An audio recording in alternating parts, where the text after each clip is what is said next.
Welcome to the business of being healthy, where we are passionate about treating our health as good as we treat our wealth. Shelly Bryan here, and I am obsessed with sharing real-life experiences and wisdom to help save you time, heartache, and money as you continue to grow personally and professionally. Twice a week, we push aside that BS to take massive intentional action. And I promise by tuning in, you will receive the straightforward talk you've been waiting for, filled with actionable steps that will inspire you to achieve the health and wealth you desire while you are building your empire. Welcome back to another episode here on the business of being healthy.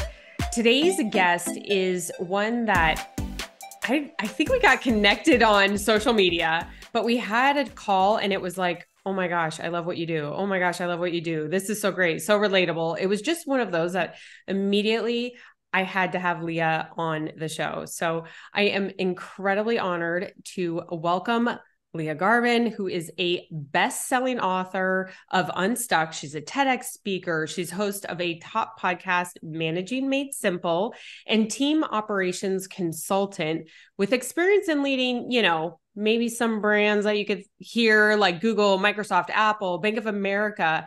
And she is the founder of Workplace Reframe business consulting firm. And we are going to get into this topic, Lia, of disruption without destruction. So Lia, welcome to the show. Thank you so much for having me on. I'm so excited. Yes. Okay. So give us a little background. That is such a diverse bio intro. However, I love the connection. I'd love for you to share how you got into this profession. Because you started in corporate. That's one thing that you and I shared. We kind of started in corporate before heading out into entrepreneurship. Yeah. So, as you called out, I worked in team operations in big tech for about a decade. So I was driving, making sure that folks understood deadlines and deliverables and really how are teams getting their work done. I did that across Apple, Microsoft, Google. And while I was doing that, I kept noticing the same kind of challenges come up. And it was never that people weren't working hard enough or weren't talented enough, or it was always little nuances around how work was getting done. Things weren't clear, or there was too many priorities, or decisions were getting reopened. Mm-hmm. And, I would bring all these kinds of things up. Actually, the project status isn't really the issue. It's all these other things. And when I was working in corporate, a lot of times folks would give me feedback oh, are you an HR person, or why are you bringing these things up? Let's just get the work done. And I thought to myself, well, we can't get the work done until we figure these people related things out. And, I really liked what I was doing there, but I had this dream of really bringing it to more businesses and really bringing these ideas to scale. So, a little over a year ago, I decided, in the process, I wrote my book Unstuck. I did a TEDx talk. I was thinking, I think I want to become a consultant and do this in a different lens. So for smaller companies, but more of them, and really help transform the way people got their work done. And so, a little over a year ago, I left the corporate world and launched my business full time. And as kind of a type A, used to the corporate world, liked the structure. It was really exciting to see how much I liked being an entrepreneur, because I thought I was going to be oh my God, I need predictability. But I think it showed it was time. And I've really loved being able to dive in with small businesses, roll my sleeves, and show them that when they make it easier for team members to get work done by bringing clarity around things like decision-making priorities, accountability, then they have team members are helping them grow their business. So it makes it easier for that business owner, and they can scale so much faster. And it's kind of all the ideas I always wanted to share in big companies, but at a smaller scale. Well, and it's so funny because we both work for huge organizations, right? So to make a change, it's not like you could come in and be okay, here's the new change and implement it immediately. There was so many layers and processes and even words, how we use the words in the email and all the stuff that I can imagine you coming out and doing this. It's you could take action immediately. Yes, exactly. Now, what is one of, it's so funny. outside of that, right, going from very large scale organizations to, small to mid uh, entrepreneurial companies, Yeah. besides speed, what else have you seen as some of the like biggest differences? Hmm. I love that question. That I think where business owners get stuck is thinking they have to do everything themselves. And I think managers in the corporate world can fall into this trap, but you're kind of like, it's in a big company, you're really not left with all the decisions on your shoulders. So there's Mm-hmm. always like a little bit of checks and balances there. But I think one of the big differences is a business owner or founder or CEO being way too involved in all the kind of day to day. And that's a shift that actually you mentioned speed that you can make really quickly by helping that person figure out what do they really need to be involved in, and not just what they want to be and what they're comfortable being involved in, but like what are the one or two kind of key decisions or areas they really need to be investing time, and where can they delegate to team members, or where might there be gaps where you don't have a team member doing it, you can't hire right now, but you still don't do that task, or you do it Mm-hmm. at a lesser scale, or only for the next few months or something like that. And so I think, I would say one of the biggest things is the level of involvement that, a business owner can have. I think, which often, it like breaks that myth that we had when we started a business of thinking I'd have flexibility, I'd be my own boss, I have all this time, I can work wherever I want. Like we all of a sudden wake up and we see we're working more than we ever have. We're more stressed than we ever had. We can't unplug. We can't, take a step away from the phone or the laptop. We can't go on vacation without, looking at everything. So I think that attachment to the work can be amplified when you're on the hook for it. And so that's a place I really love to dive in with business owners, is showing them, if you really bring your team members along on how to help you and how to be successful, and you get really clear on what they need to do, they want to do it. And so it's a win-win all around. Well, and it sounds like you're even talking more about creating the culture, right? The culture for Yeah. growth of Yeah. these organizations. And I could see that living it myself and talking to Yeah. many other business owners is, I think that it's twofold. One, letting go of Yeah. some control. And two, it's part of that letting go is also creating a culture of trust, right? Yes, So that absolutely. they can elevate up Yeah. when, because I mean, I know my listeners are business owners or they're running teams right Yeah. now, within an organization. And that trust factor, I think, is just such an important piece that can be harder in a large organization because there's so much going on and HR and all the things.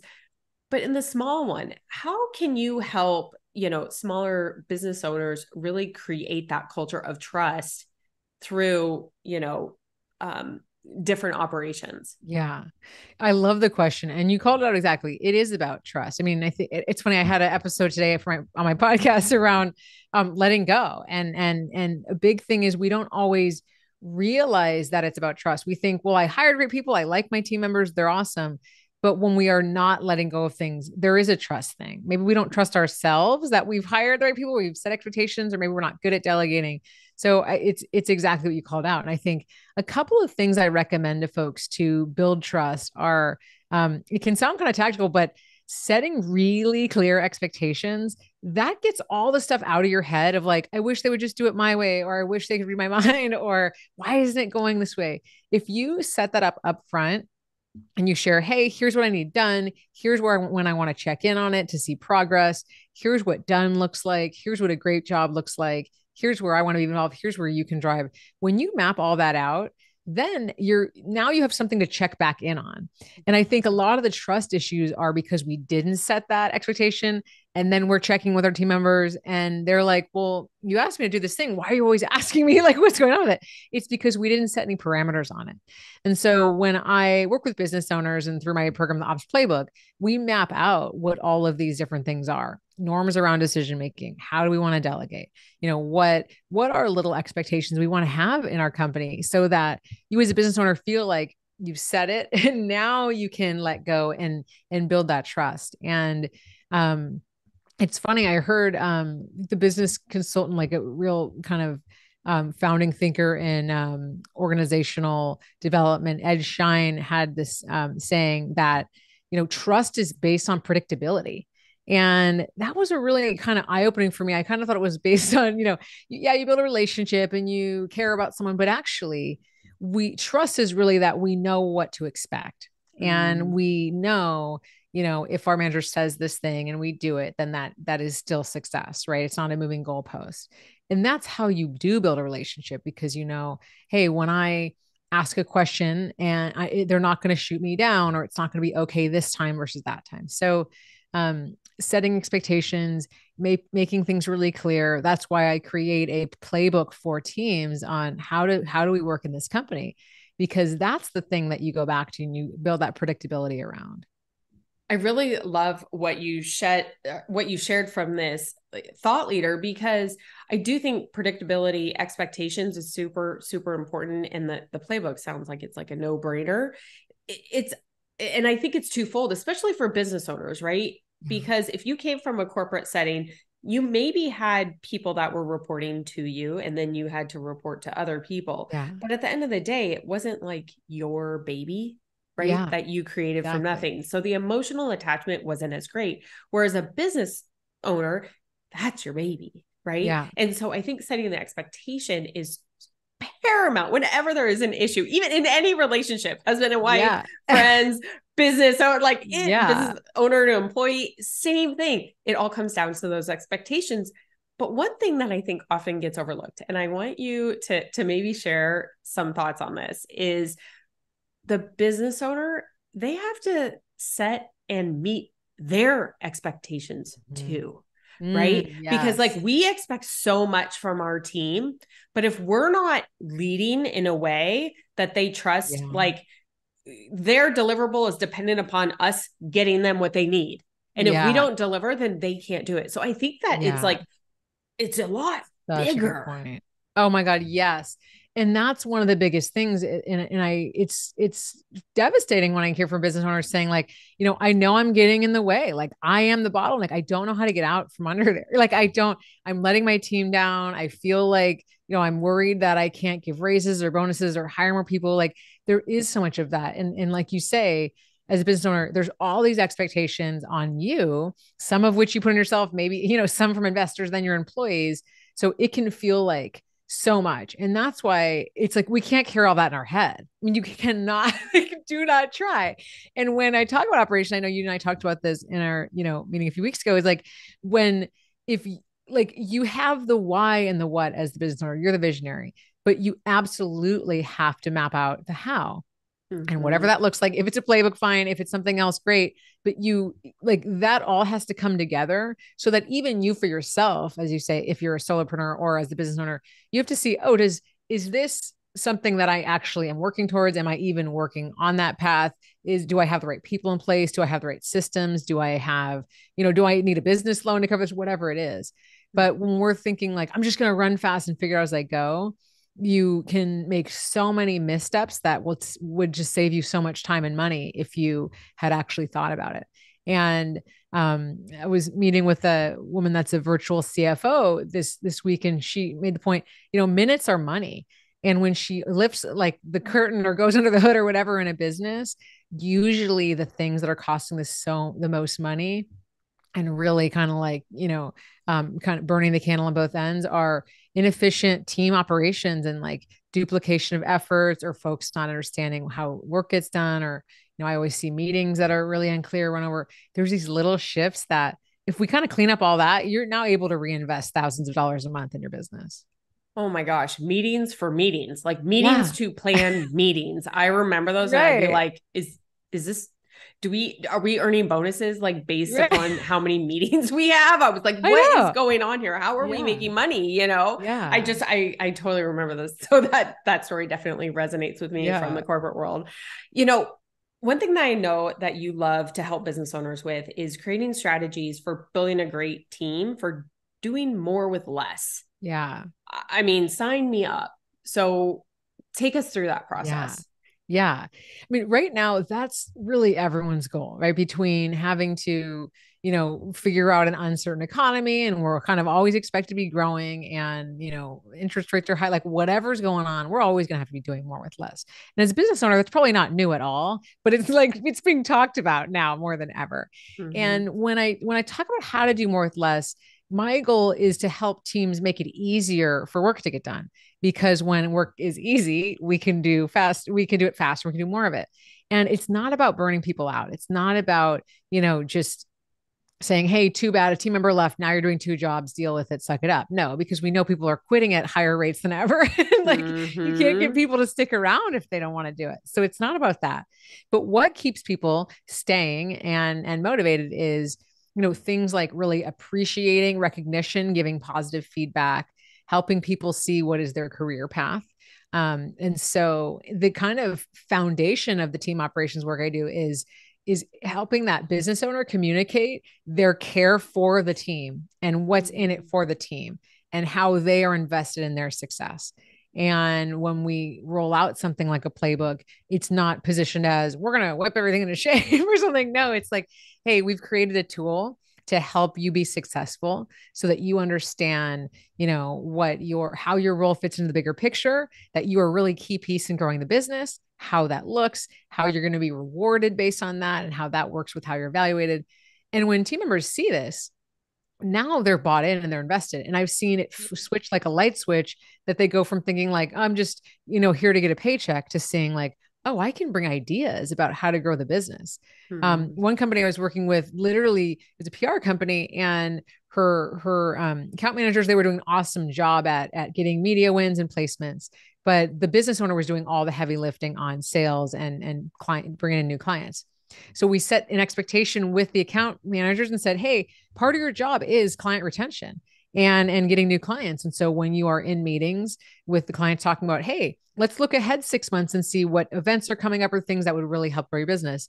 And once we set that expectation, within 2 weeks, her account managers had brought in like $13,000 of new business because they just knew they were supposed to. So I think a lot of times business owners can start assuming their employees don't care or don't want to do something or have some skill gap. And I think a lot of times when we ask or set expectations or say, hey, I see you as someone that can grow the business. Let's talk what that looks like. And I'm going to reward you when you do that. People will step up. Yeah. And I love hearing this. And again, it again comes back to culture, right? Yes. So in the book with Simon Sinek, The Infinite Game, have you read that one?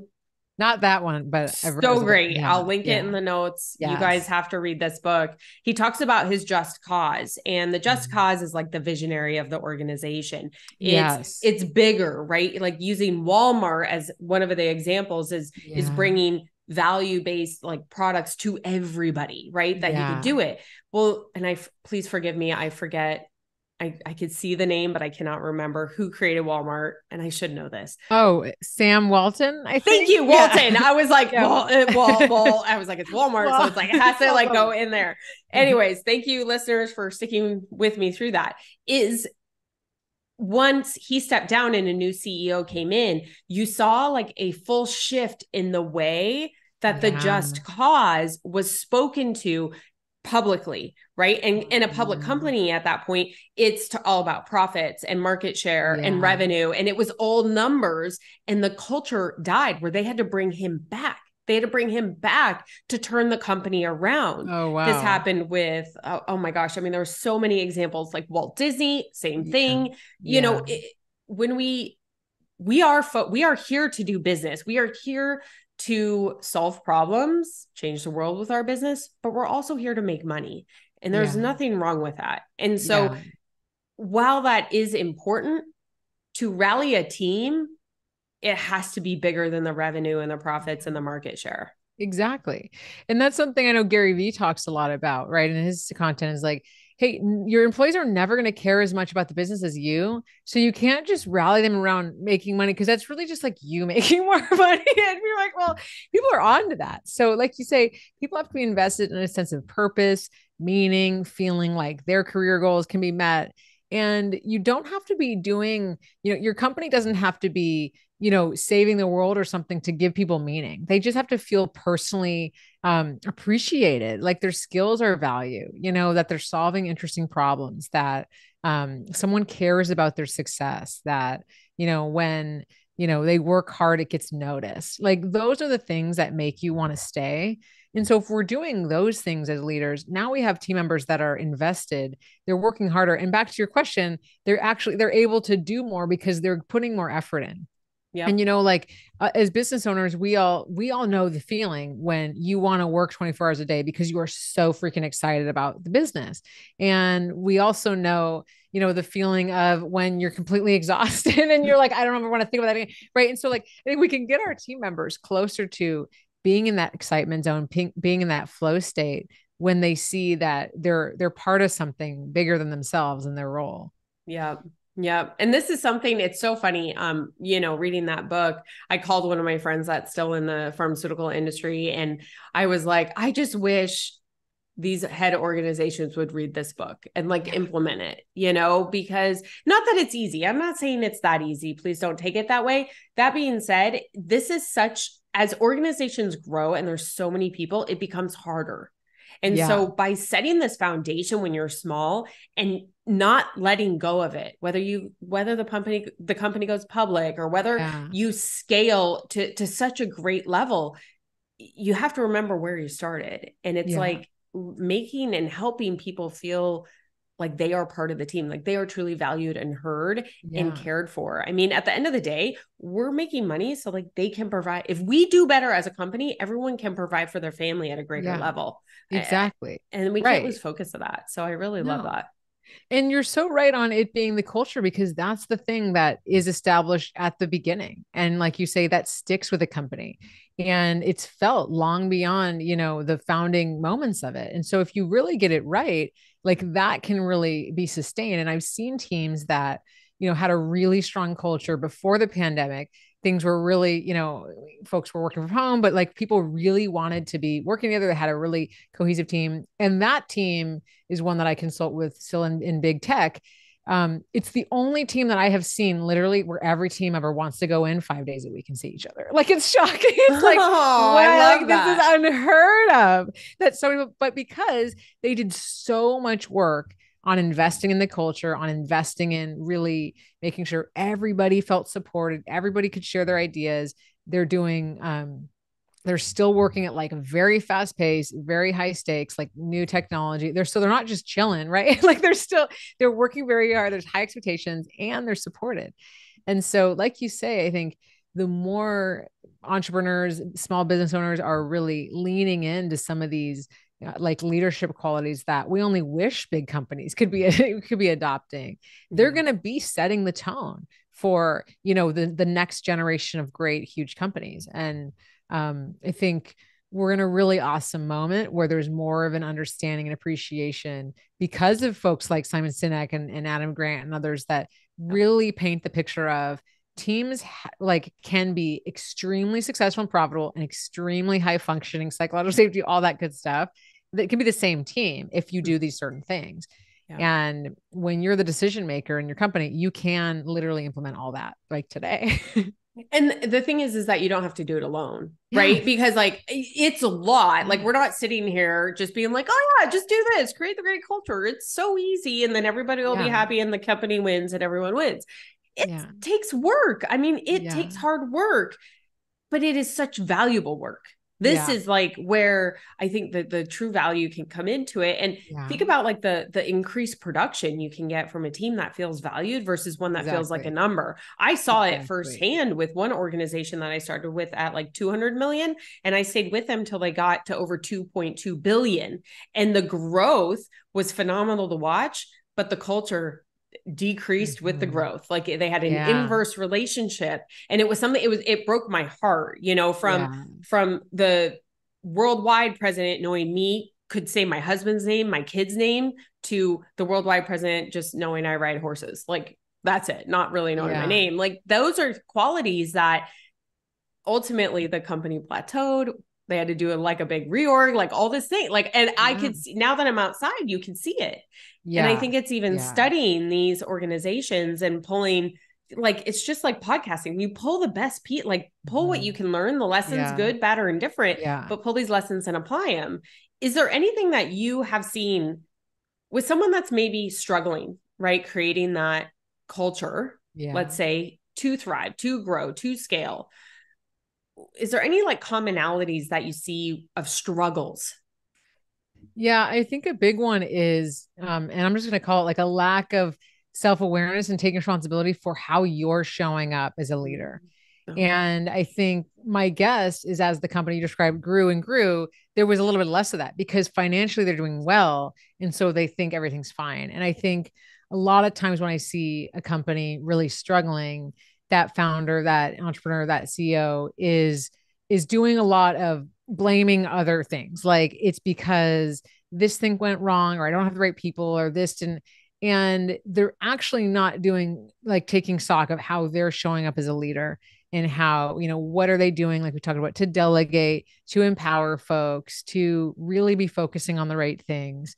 I think a lot of times people can say like, oh, this is just how I want it done. And hey, like we said, because it's your baby, like, and you take that way too far. And so people don't want to work with you. Mm. And we forget that the goal of hiring people is so they bring kind of different ideas and perspectives and they actually elevate it past what we ever could have thought of on our own. And so I think there's a belief out there like I'm going to be the next Steve Jobs and I'm just going to do it myself, or I can be. But the reality is, no one in any company did everything themselves. Steve Jobs wouldn't have said that's how he worked either. You know what I mean? Like Yeah, I no one. think Wozniak That's would the have case. a problem with that comment. Yeah, Yeah. exactly. So I think if you're feeling stuck and you're listening to this, you're like, oh gosh, I keep I'm not able to hire people. Things keep going wrong. You feel unlucky, or there's different sort of. I would say to take stock of, how am I showing up? Am I really setting clear expectations? Am I really supporting my team members? Ask yourself some of these questions. No judgment, because you can always move forward and do things differently. And if you already have a team, I think it would build so much trust to go in there tomorrow, after you listen to this and say, hey, I was doing a lot of self reflection. I want to show it better for you.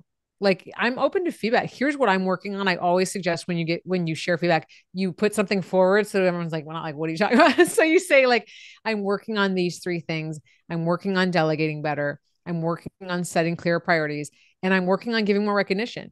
Can you hold me accountable to that? And you Mm. say that to your team, oh my gosh, they're like, well, who's this? Like, I want to work with that person. So you're demonstrating that self-reflection, that you're aware of the issues, and you're asking for feedback. Yeah. This is really powerful to turn that around. So again, it's not too late if you find yourself in that space, put the invitation out to your team. Yeah. And listen, at the end of the day, this is again, this book is so good. I'm linking it in my notes. But he, like, even when you start doing that and asking, you might get zero Yeah. in the beginning because that safe environment isn't there. Yeah, You got to keep asking and keep exactly. asking and keep asking. And there Yeah. will be one brave soul that speaks up and was like, hey, I wish you did this more. Yeah. Just to echo that point, it's so important that, we don't do any of these things one time. It's not a one and done. Feedback is not psychological safety, as you called out. So when we're building trust, that's the predictability, right? That you say, hey, I'm going to ask for feedback and I'm going to keep asking for it because I want feedback. It's not like it has an expiration date on it. So as you say, like asking for feedback, giving the recognition, saying, any questions for me? Folks don't have any questions, but you keep someone maybe has to hear that like 7, 8 times to be comfortable. That's okay. I think when I've talked to folks about having, should I have one-on-ones with team members? Like when should I meet with people? What if we don't have anything to talk about? And I'm going to be totally honest. Like when I was a manager in the corporate world and I had back to back meetings and I get to a one-on-one with a team member and they don't have anything to say. I'm like, do I have to go to this meeting every week? Like, I've been there. You're You've considering been like, there. why Yeah. You feel I don't it. want this meeting, but I had that meeting every week so that she would see I'm there for her when she needs something. And we started to actually like, we moved from having nothing to say. And then maybe we have a shorter version, but then we could work through, okay, I'd say, next week, bring something you're stuck on. Maybe she would, maybe she wouldn't. Okay. What's something that you're interested in developing? Okay. Let's do an ask me anything. Like if you want to learn about microbiome, like kind of like keep putting feelers out there, give someone a chance. And, when we show that we will consistently be there for our team members, they're going to show up for us and they're going to deliver better results.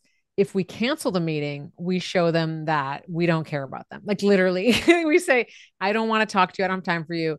Even if you say my door is always open, come to me. There's a power differential. People don't just come to you. Most people will think you don't want to talk to them. You're actually too busy and they'll just avoid you. 100%. It's so funny. Like as you're sharing some of the stuff, I'm like, all these memories are like hitting me. And I was just like, oh my gosh. But part of that, and that's one thing I want to call out here is no matter where you are in your business or your career, you have a past of incredible experience on what to do or what not to do. I credit when we had a restaurant here in town, I had 24 employees.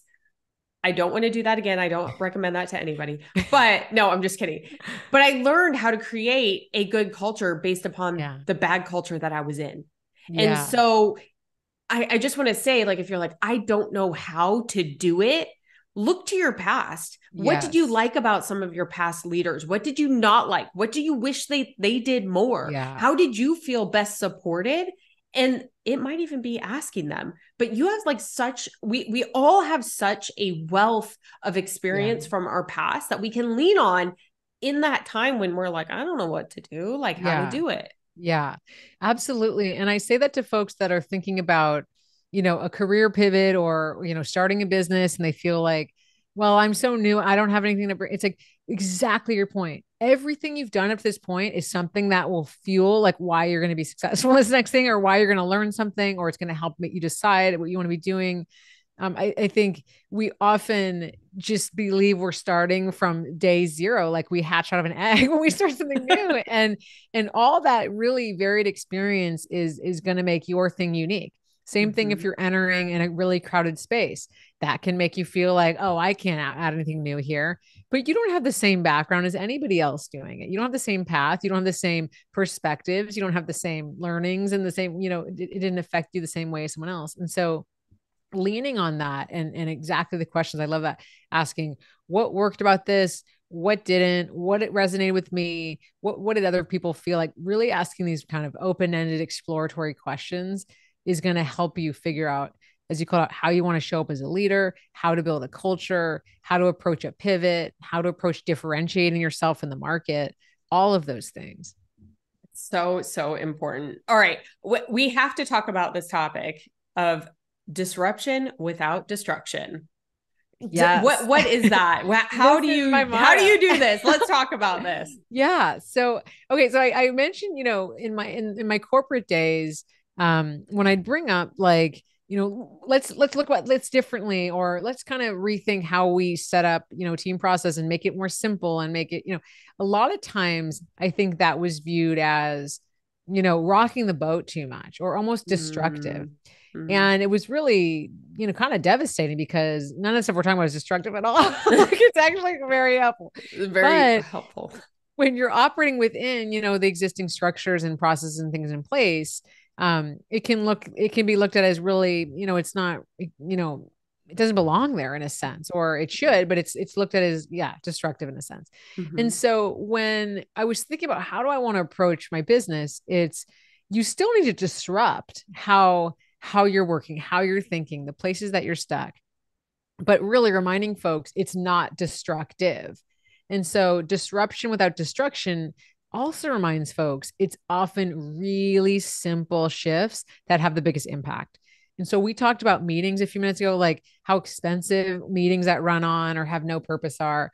If you set up, like, let's have every meeting have an agenda. It's sent out the day before so folks know who needs to attend or not. We always 5 minutes before the end of it talk about actions, next step, and we never go over. Like if you made that simple shift, you're going to be saving thousands of dollars a month on like people time that's going over because no one like knew if the meeting was finished. So that's an example. Or if you have, at the start of each week, you kind of have, you send an email like, here's the top 3 priorities for the business. Everyone, send me an email if you're actually working on something else so we can make sure you're on the right track. Like that's a very simple thing you can do Mm-hmm. that will make sure that someone's not spinning their wheels on the wrong thing. Another thing, a simple thing is, having a folder directory like on Google Drive or somewhere where you have Dropbox, whatever. That's here's where we put documents so that 2 people aren't creating the same thing, right? These are simple things that can feel disruptive, but they're in no way destructive because they just bring more clarity. And that's really my goal, is to simplify it. You mentioned, the language we kind of have to avoid. Like, I don't like to use the word process because everybody hates it, but it's just Learning opportunities. This is a yeah. learning No, it's extra work. What are you talking Yeah. about? Yeah. Yeah, exactly. It's simple, it's clarity, it's, alignment, and it really creates a better employee experience, which ends up creating better output. Which at the end of the day, that's the goal, right? Yeah. We want people to Exactly. come not only like increasing production, meeting company goals and all of that, but like feeling like the work that they are doing is adding to the greater good. Yes. And when there is all you said, simple and easy. When I said earlier, work is hard, building a business is hard. It doesn't mean it can't be simple and easy. Yeah. It's just a lot of hard, repetitive Yes. work. The more that we can make these simple for everybody, setting those expectations. I started thinking when you were talking about the word disruption, and when you think about any business and anything, if you don't cause a little disruption, what Right. problem are you What are you doing? solving? Are you patting everybody on the back and giving them high fives and being Yeah. like, good job, I'm Yeah. out, thanks for the commit, thanks for the money? Yeah. Like, no, you kind of have to disrupt what's going on. And Yeah. disrupt isn't a negative word. It's all how you actually hear it based Yeah. upon your feeling in the situation. So if you have that culture that's cultivated and like doing well and everyone feels good, disruption actually is exciting. Yeah. Where if you have that culture Exactly. that is poor and people don't feel valued and they feel like a number and the production is down, disruption can be a very scary word. Exactly. That's where it feels like destruction, right? And so, Mm, but you're right. I mean, the goal is to be disrupting an industry, a line of business, a product line, whatever it is, a service. And so we want to be also disrupting the way we're working when it feels yes. like we're not getting to where we want to get. And the first place again is to always look at how is work getting done? Is it harder than it needs to be? Am I asking people for the same thing a million times? Is it, what are the things I'm getting frustrated about as a business owner? So I said a minute ago, not to point fingers at your team, but also to be aware of like, where are things harder than it needs to be? Where are there bottlenecks on the team so that you can Mm-hmm. figure out where to kind of fine tune? And we all want that. Really, Yeah. at the end of the day, like we all want it to be easier, right? Yeah. We don't want to work harder and get less. We want to work less and get more, Yeah. bringing it back. So, Exactly. Yeah. And like you said, we're solving hard problems, but how we work doesn't have to be hard. And so mm-mm. you're so right. Like we are solving big, complicated, hard, challenging things. And the strategy, all that, but the day to day, the way in which we make decisions, like where to find information, like that should be the easy things. Let's save the Yes. hard for the big creative ideas. Yeah, use your brain and your decisive power for that, not for Yeah. like where the heck is this file? Who Yeah. hid it in Dropbox? Why isn't it Yeah. named properly? Like all this Yeah. stuff Yeah. that makes work hard. Now, one thing that I would love to ask you about, because I feel like I've been talking to more and more guests that came from corporate and then now have their own business, Yeah. right? And I know you and I talked on a previous conversation just about one thing that you were a little bit surprised about when it came to having your own business was your health and Yeah. how you've been able to incorporate it, but then also see results. Could you share a Yeah. little bit? Absolutely. And I think this is a piece, like you said, I never really saw the relationship between, when you're burned out in a job, when you feel like terrible, you get that. But I think the sort of high performance aspect and how you can really accelerate by having that dialed in has been so exciting and eye opening. And it's been really, I think, between getting involved in things like breath work and meditation more for really being able to kind of manage my mindset and really, reactivity and belief in my business. The combination of that and getting really invested in, I go to F45, like the classes, I It's love it, great. Yeah. and like really building like a regular practice of like exercise in a community through that, and all of, really making sure I'm taking care of my mind and body along with not just focusing on the business, because I think we can get in like, oh, I got to work 18 hours a day. I can't even stand up from my desk.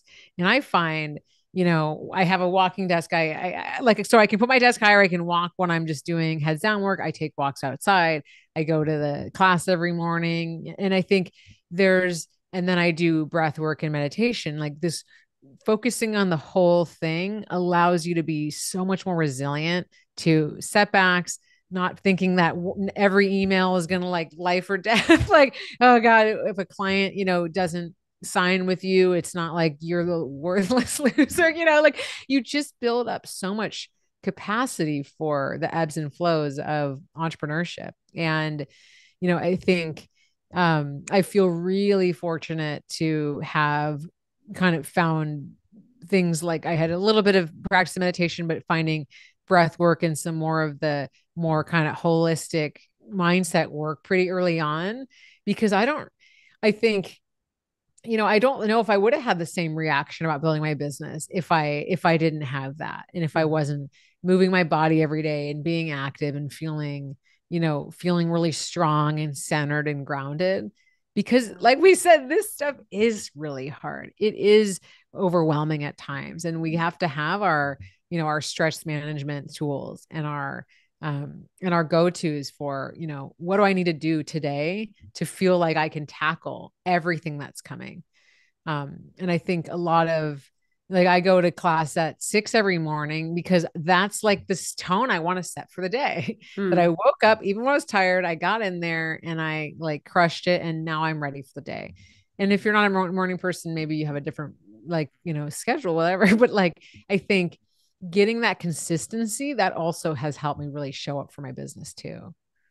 Which I really appreciate you sharing that. And the one word that you said that I hope our listeners got, so if you didn't, I would encourage you to go back and listen, is capacity, increasing your capacity, because your capacity is set at one level when you're an employee of an Yeah. organization. And when you are now the leader of this organization and all things are going through you before you build a team, your capacity has to expand. Yeah. And it's not necessarily a new skill that you have to get, right? Like you don't need to Yeah. become better at Google Drive or Yeah. become better at, Zooms. Like you actually it's Yeah.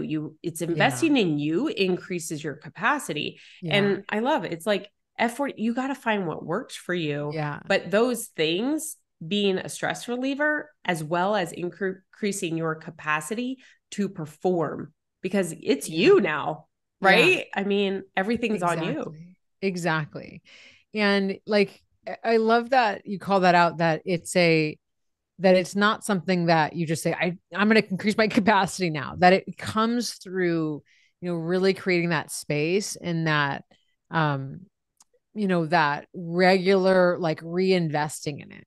Because yeah, I mean, the they say, the more you grow, the challenges get bigger, right? Like the more, revenue you want to get, then the problems only become harder. And so it's never going to be like, we're going to always have to be building more capacity for what we want to do.